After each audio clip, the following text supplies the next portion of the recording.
In this review, you're going to be listening to the microphone going straight into my Sony a7 III. There's no post-processing of any kind, only makeup gain and a limiter. That way you can hear the raw sound quality going straight into the camera. This current section, as well as the TLDR section in a couple seconds, is not being recorded with the microphone. It is actually being recorded with my Blue Yeti microphone. Tilder! What is this? This is the Synco Mic-D30. How much does it cost? Approximately $160. It's got a built-in battery that lasts up to 29 hours. It's got a safety track feature. Do I recommend it?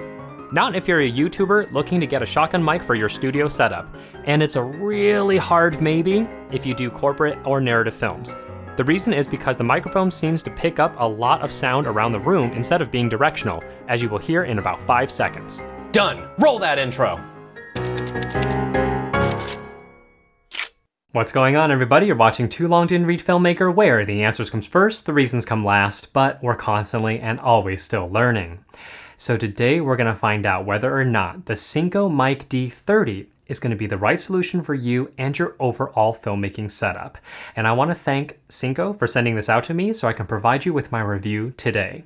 Coming in at approximately $160, you're going to get a carrying case that's going to hold the microphone, a dead cat wind muff, a TRS and a TRRS cable, as well as a charging cable, and all of that is wrapped up in that nice little package. Now, the microphone itself has some awesome features that we know and love. First off, it does have a built-in battery, so you don't have to bring your own AA batteries. It's got an analog gain knob, which is very easy to really dial in what you need in terms of your sound levels. It's got a low-cut filter built in, very nice feature, as well as a safety track feature. So the right track is going to record whatever you set the analog gain to, and then your left track is going to record something slightly lower. So if someone suddenly starts screaming, you have the left track to work with, so you can still basically get some useful audio. So without further ado, let's get started in terms of the test results, and all of this is going to go into my makeshift soundproof box. So basically I can get a nice good idea of how these mics perform in an environment that doesn't have a whole lot of reverberance, because again, everything you're hearing right now is going into my Sony a7 III, and I'm not in a treated room whatsoever. Before we begin, I want to let you know why I tested this mic at +10 and +15 only. It's because based on my tests, I saw no change in the sound levels when moving the dial from -5 to +10. What's going on, everybody? You're watching Too Long Didn't Read Filmmaker, where the answers comes first, the reasons come last, but we're constantly and always still learning. You're currently listening to the Synco Mic-D30, and its internal gain is at +10 inside my makeshift sound box. What's going on, everybody? You're watching Too Long Didn't Read Filmmaker, where the answers comes first, the reasons come last, but we're constantly and always still learning. You're currently listening to the Synco Mic-D30 at +15 for its internal gain inside my makeshift sound box.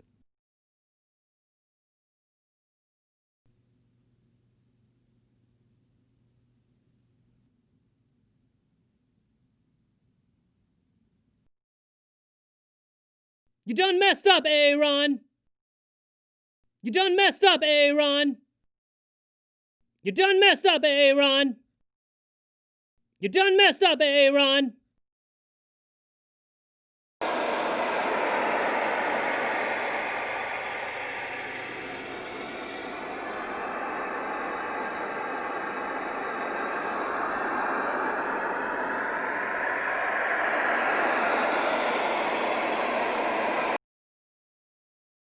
Alright guys, so now you're listening to the Synco Mic-D30 with a highway behind me, so now I'm going to move this up.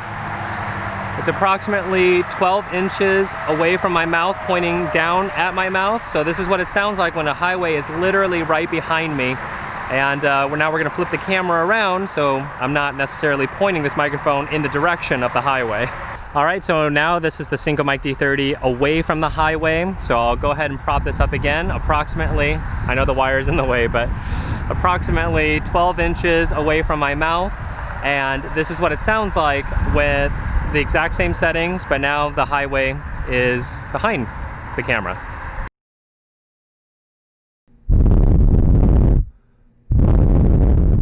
Testing 1 2 3, testing 1 2 3. Testing 1 2 3, testing 1 2 3. So after listening to the sound tests, basically the Synco Mic-D30 seems to cut away a lot of my high nasally parts of my voice, because it seems like it's definitely more bassy in that respect. So it kind of almost flattened out my voice, whereas usually I would rather hear a little bit of my nasally voice to cut right through so I sound more clear. In terms of its noise floor, I think the noise floor might be partly from my Tascam DR40, because at the 10 and 15 mark, I did have to bump up my Tascam's internal preamp past 20. And once I passed 20, that is where I think that Tascam is going to start introducing its own internal noise floor. If I'm under 10, that's when I can really determine if it's actually the microphone or not. So until I can get a really, really high quality field recorder, maybe from Sound Devices Mix Pre, then I can determine if the noise floor you're hearing is actually from the microphone or if it's from the recorder itself. And lastly, in terms of how well did it handle my screaming stuff, it handled it quite well. I couldn't really hear a clip at all. So what's the bottom line here? Is the Synco Mic-D30 something that I can recommend to you for your overall filmmaking kit? And I have to say it's a yes and a no, but I'm definitely leaning more towards no, and here's why. At this moment in time, you've probably realized that you can really hear the room throughout this entire video, and this room is not sound treated whatsoever.